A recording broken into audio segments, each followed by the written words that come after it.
ఒక పుస్తకం మీద ఓవరాల్ గా సారాంశం మీద విమర్శ చేయడం మనం చూస్తాం, కానీ మీరు ప్రతి మాట మీద ప్రతి క్యారెక్టర్ మీద ఈ పుస్తకంలో విమర్శలు చేస్తున్నట్టు అనిపిస్తుంది. అవును, చేయవలసిన విమర్శలుంటే చేస్తాం. అంటే ఇప్పుడు విదురుడు అని అతను ఉంటాడు, అతను శూద్ర తల్లికి పుట్టినవాడు. అతడు ఉన్నంత కాలము కొన్ని చోట్ల అతను కూడా చిన్న చిన్న చాదస్తపు మాట్లాడాడు. అయినప్పటికీ అతను చాలా శూద్ర తల్లికి పుట్టినవాడు కాబట్టి చాలా మంచిగానే ఉన్నాడు, మంచి ప్రవర్తనతోటే ఉన్నాడు. అతను చచ్చిపోయినప్పుడు మెంటల్ అయిపోయి పిచ్చివాడైపోయి బట్టలు ఇప్పేసుకుని పిచ్చి పిచ్చి కేకలేస్తూ అడవిలో ఒక చోట ఒక చెట్టు కింద పడిపోయి అలా ఉన్నాడు.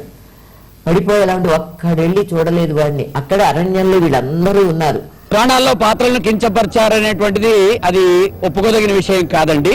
పురాణాల్లో పాత్రలను చిత్రీకరించారు, వాటిని వీళ్ళు అర్థం చేసుకోవడంలో తప్పుగా ఉన్నది.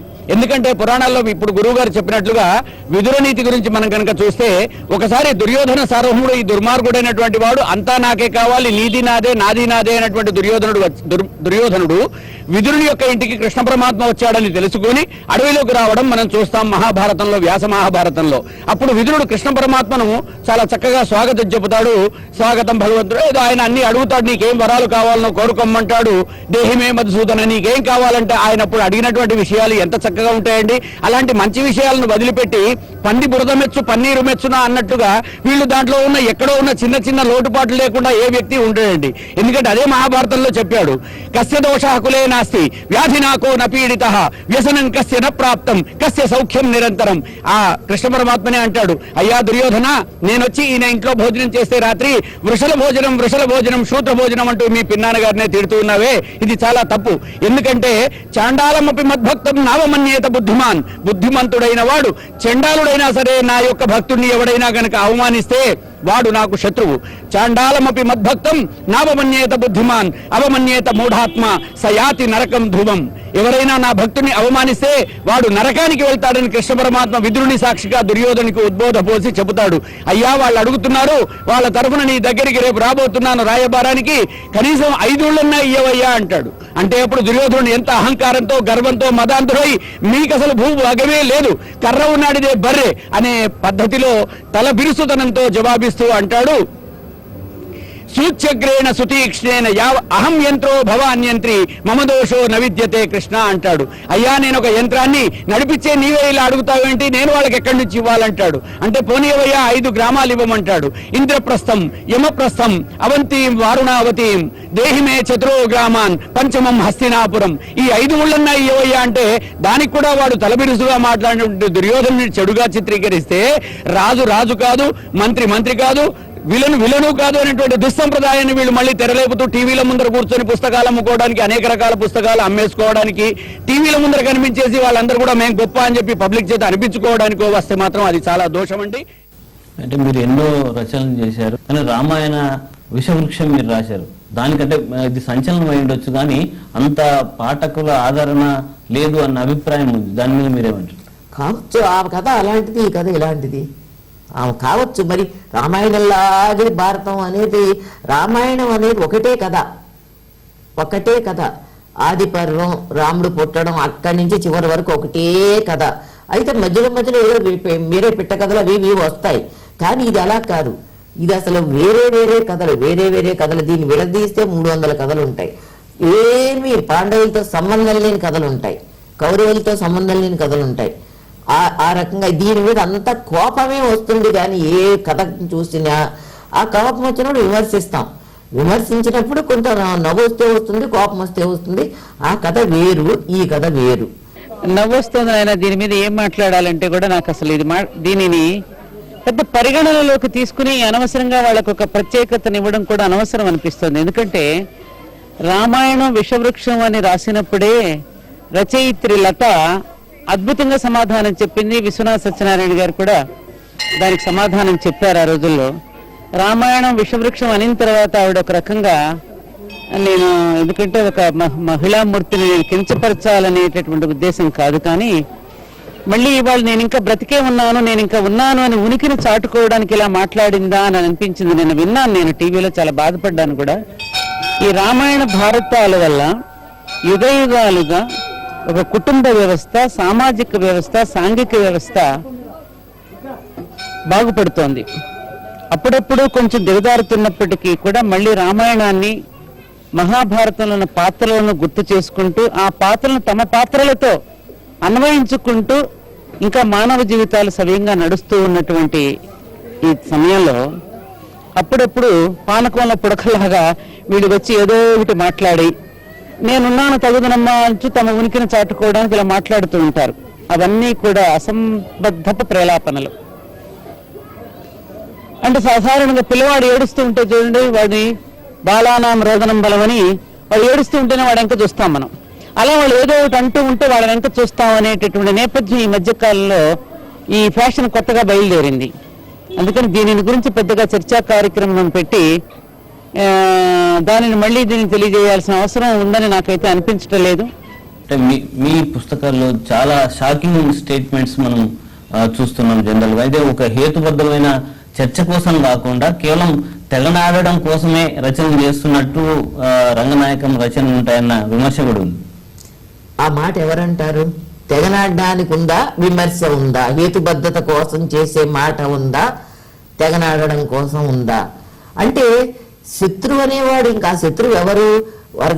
అవతల వర్గంలో ఉన్నవాడు, దోపిడీ వర్గంలో ఉన్నవాడు, దోపిడీ వర్గాన్ని నమ్ముతూ ఉన్నవాడు. ఒక బానిసైన ఒక కార్మికుడైనా సరే అంతవరకు బాగా మత్తెక్కిపోయి ఉంటాడు ఈ భారతంతో, రామాయణంతో నమ్ముతూ ఉంటాడు. అతను స్వయంగా చదువుకోడు, అతనికి తెలీదు, అతనికి ఏవో సమస్యలు ఉంటాయి, దేవుళ్ళని నమ్ముతూ ఉంటాడు. అదే నమ్ముతూ ఉంటాడు, ఆ పుస్తకాల మీదే, ఆ పండితులు చెప్పేదే నమ్ముతూ ఉంటాడు. అలాంటి వాడు ఏదో అనుకుంటాడు, అదేదో రంగనాయకమా చెడ్డ పని చేసిందని అనుకుంటాడు. పేదవాళ్ళు కూడా అనుకుంటారు. కానీ చదివితే తెలుస్తుంది. చదివినా సరే మాకు నచ్చలేదు, ఆ పుస్తకం మాకు నచ్చలేదంటే రెండు వర్గాలు ఉన్నాయండి సమాజంలో. రెండు వర్గాలు ఉన్నవాళ్ళు, పెద్ద వర్గం వాళ్ళు, దోపిడీ వర్గం వాళ్ళు దీన్ని ఒప్పుకోరు. దీన్ని వక్రీకరించాలి. ఈ భారతం ఏమైనా అయిపోవాలి, భారతదేశంలో ఉన్నటువంటి ప్రజానికి ఒకరికొకరు కొట్టుకొని సాగాలి. ఇది ఏ విదేశీ సామ్రాజ్యవాద, మత సామ్రాజ్యవాద, సోషల్ సామ్రాజ్యవాద దురహంకార శక్తి భారతదేశాన్ని ఆక్రమిస్తే వాళ్ళ కళ్ళు చల్లబడతాయి. అందుకొరకని చెప్పేసి వక్రీకరణలు అన్నీ కూడా ఇవాళ కాదు, భారతంలోనే ఈ ప్రశ్నలన్నీ ఆనాడే వేయబడ్డాయి. ఈ 5 భార్యలు ఏమిటి అనే దానికి కృష్ణుని బోధ అక్కడ ఉండనే ఉన్నది. ఆ ఐదుగురిని భర్తల్ని ఎందుకు అనేటటువంటి దానికి అందులో భారతంలోనే సమాధానం ఉంది. ధర్మరాజు జూదరి అనేటటువంటి దానికి కూడా అక్కడ ఏ రాజైనా కానీ తనను జూదానికి పిలిచినట్టయితే ఆ కాలపు ధర్మం ప్రకారంగా, ద్వాపరయుగ రాజధర్మం ప్రకారంగా తనకు జూదం తెలిసి ఉంటే తాను ఆడాలి, లేకుంటే తనకు తెలిసినటువంటి వాళ్ళని తన ప్రతినిధులుగా పెట్టాలి. తనను పిలిచారు, కానీ పిలిచినటువంటి వాళ్ళు మాయ జూదం ఆడారు కదా, తప్పుడు జూదం ఆడారు కదా. ధర్మరాజు జూదరే నిజమే, ఆడకూడదు. ఆడినటువంటి వాడు భార్యను పడంగా పెట్టకూడదు. కానీ ఆనాడు ఉన్నటువంటి ధర్మశాస్త్రం ప్రకారంగా తను అన్నీ పెడుతూ వచ్చాడు, అన్నీ ఇచ్చేశాడు. కాబట్టి చిట్ట చివరికి వాళ్ళు కోరినందువల్ల భార్యను కూడా పడంగా పెట్టాడు. చాలా తప్పు చేశాడు. అంతటితో ఒకవేళ అక్కడికే ఆపి ఉన్నట్టయితే మహాభారతం తర్వాత కదా ఉండేది కాదు. కానీ దుర్యోధనుడు ఏమన్నాడు? రాధేయుండును దుష్టసేనుడును పోరం బ్రాపుగా పాండవ క్రోధ జ్వాలనార్తు ఒన్నొకడు నాకుందోడే నీవింకరను బాధం పెట్టకు వాడి సూదిమున మోవంజాలు నంతైన ఈ ధాత్రీతల నేను వారలకన్నాడు. ఎవడైనా లోకంలో ఇట్లా ఉంటాడండి? అర్ధరాజ్య భాగం ధర్మరాజుకి ఇవ్వాల్సిందే. అక్కడ నిజం చెప్పాలంటే పాండురాజుది రాజ్యం అంతా కూడా. కళ్ళు లేని వాడికి రాజ్యము అప్పగించొద్దు, రాజును చేయొద్దు అని ఆనాడు ధర్మశాస్త్రం చెప్పింది. కానీ ధృతరాష్ట్రుని తన అన్న కాబట్టి సింహాసనంలో కూర్చోబెట్టి పాండురాజు తన సర్వశక్తుల్ని వడ్డి రాజ్యాన్ని, భరత ఖండాన్ని విస్తృతం చేశాడు, విశాలం చేశాడు. హక్కే లేదు అసలు పాండురాజుకు. పాండురాజుకి హక్కే లేదు, ధృతరాష్ట్రునికి. పాండురాజుకు హక్కు ఉంది కాబట్టి ధృతరాష్ట్రునికి హక్కు లేదు కాబట్టి ధృతరాష్ట్రుని కొడుకోకు హక్కు లేదు. అసలు వాళ్ళకు కించిత్తు భూమి మీద కూడా అధికారం లేదు. కానీ వీళ్ళు అడిగింది అర్ధరాజ్యమే. పోనీ అర్ధరాజ్యం వాళ్ళకు ఉండని అన్నదమ్ములకని, కానీ అది కూడా ఒప్పుకోలేదు. కానీ ఇన్ని రకాలుగా మోసాలు చేసేటటువంటి కౌరవులను ఏ విధంగా క్షమించాలి? ఇవాళ కూడా తన అన్నదమ్ముల యొక్క సొత్తును ఒకడే లాక్కోవడం అనుకుంటే నాది నాకే కావాలి, నీది నాకే కావాలి. ఇది దుర్యోధను యొక్క ఆలోచన. కాబట్టి దుర్యోధను శిక్షించాలా లేదా? కాబట్టి జూదం జరిగిన తర్వాత కూడా జరిగినటువంటి ఘట్టాలైతే ఉన్నాయో అవన్నీ కూడా ధర్మ రాజ్య స్థాపన కొరకే జరిగినవి. అధర్మంగా వివరించినటువంటి క్రూరులు, దుష్టులు అయినటువంటి వాళ్ళు వీళ్ళు సామాన్యులు కారండి.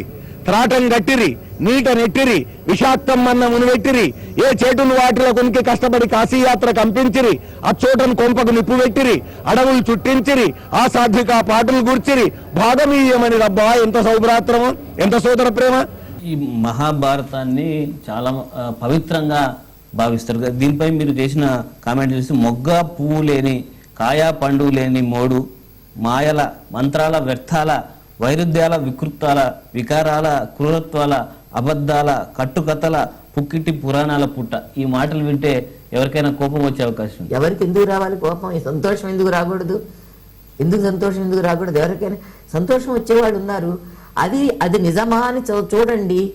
అది అందులో ప్రతి మాటకి రుజువైన కథలు ఉన్నాయి అందులో. కల్పన అంటే కృత్రిమత్వం అంటే దానికి ఉంది, క్రూరత్వం అంటే దానికి ఉంది, కట్టుకథ అంటే దానికి ఉంది. కట్టుకథలు ఉంటాయి, పూర్వం నుంచి కట్టుకథలు ఉంటాయి. అంటే కట్టుకథ ఉండాలి. చిన్నపిల్లలకి చెప్పే కథల దగ్గర నుంచి బాల్యావస్థ రచన అనేది బాల్యావస్థలో కథలు చేసిన దగ్గర నుంచి ఉంటాయి. అయితే మంచిగా చెప్పాలి, కట్టుకథల్ని న్యాయంగా చెప్పాలి. అది కాకబట్టి ఇది చూస్తే కోపం వస్తుంది అంటే, కోపం ముందు చదవగానే కోపం వస్తుందేమో. లోపలికి వెళ్ళండి, ముందు పైన అట్ట చూస్తే కోపం వస్తుంది. లోపలికి వెళ్ళండి, చూడండి, అది పరిశీలించండి. ఒక న్యాయం లేకుండా, చర్చ లేకుండా మరి కోపం తెచ్చుకుంటే దానికి ఎలా తప్పవుతుంది కదా. అది అలా చేస్తే ఫైనల్ గా చివరిలో మీరు 11వ శతాబ్దపు చిత్రం అని పుస్తకం పైన ద్రౌపది పడిపోతే ధర్మరాజు మొహం తిప్పకుండా వెళ్ళిపోయాడు అన్నది ఒకటి ప్రింట్ చేశారు. అంటే ఇది వాస్తవంగా అక్కడ ఉన్నదా? దీన్ని ఎక్కడి నుండి తీసుకొచ్చారు? దీని ఉద్దేశం ఏంటి? 17వ పర్వంలో వీళ్ళందరూ కలిసి రాజ్యాన్ని వదిలేశారు. వెళ్ళిపోతున్నారు అడవుల్లోంచి, కొండల్లోంచి అలా అలా అలా చాలా దూరం వెళ్ళిపోతున్నారు. వెళ్ళిపోతుంటే ద్రౌపది పడిపోయింది. ఆ ద్రౌపది పడిపోతే భీముడు ధర్మరాజుని అడిగాడు, ఏమిటి ద్రౌపది పడిపోయింది ఏంటి, మహాపతివ్రత ద్రౌపది పడిపోయింది ఏంటి అని అంటే, ఆ ద్రౌపది అర్జునుడి మీద వలపక్షంతో ఉంది, ప్రత్యేక దృష్టితో ఉంది, సమాన దృష్టితో లేదు 5గురి భర్తల మీద. ఆ తప్పు ఆమెలో ఉంది, ఆ తప్పు వల్ల పడిపోయింది. కాబట్టి భారతంలోంచి నేర్చుకునేది ఏమీ లేదు. నేర్చుకోకూడనిది కావలసినంత ఉంది. ఆ సంగతి శ్రామిక వర్గం గమనించాలి, ఆడవాళ్ళు గమనించాలి. Thank you madam. ఈ పుస్తకంలోని ప్రతి మాటకు తాను కట్టుబడి ఉన్నానని రంగనాయకమ్మ గారు చెప్తున్నారు. తాను అనువాద గ్రంథాల నుంచి ఈ పుస్తకాన్ని రాసినప్పటికీ నేను కల్పితాలు చేయలేదని కూడా ఆమె చెప్తున్నారు. కెమెరామెన్ ప్రభాకర్తో సోమగోపాల్, NTV.